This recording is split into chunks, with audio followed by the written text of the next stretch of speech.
So I've been experimenting with whiteboards a lot lately, specifically using a whiteboard as a base for magnetic terrain. It definitely has its pros and cons, but I think the biggest plus is the fact that any scattered terrain or set pieces you put down are far less likely to get accidentally knocked underneath a nearby couch, never to be seen again in this age. This is a combat area I'm building for a future campaign I'm planning to run. It's still very much in the work in progress stage, which is why some pieces haven't even been painted yet. Thus far it's coming along pretty well. You can get pretty creative with your designs using this method without having to worry too much about structural stability at the base. It really opens up what kind of terrain you can make, and I'm only just starting to scratch the surface here. The other positive is definitely portability. You can just pick this whole thing up and move it all as one piece if needed. But there are applications beyond terrain.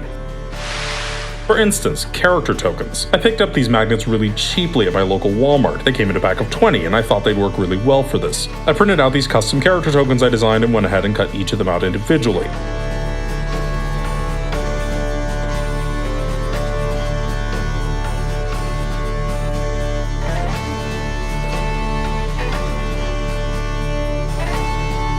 Then we went straight to our old friend Podge. Just use a cheap foam applicator and loaded up the back of these little tokens fairly liberally before pressing them to the top of the magnets. Tried to color coordinate as much as I could with these, as honestly I think it looks better for the magnet to sort of fit the character's overall aesthetic as closely as possible.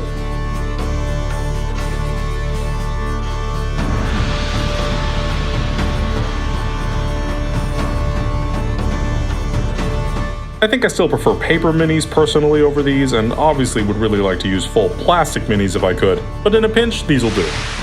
These aren't at as great a risk of flying off into the void as your scattered terrain is, but anything you can do to keep your pieces securely on the table is always nice. I'm also experimenting with using printed out maps on whiteboard. Going to be running Cragmaw Castle from the Lost Mines of Phandelver with my party pretty soon, and I'm playing around with a few different ideas of how to make that easier and more fun for myself and my players using magnets. I'll probably go into how I run dungeons like this in a future video at some point, but in the meantime, I'm going to be coming out with a video on how I built this fighting ring. A lot more went into it than I expected, but it was a fun project all around. Short video this week, but I've got a lot more coming up, so feel free to do all the things with the various buttons. We've already got 14 subscribers. That's crazy. On behalf of myself, and of course the great old ones, I have to say,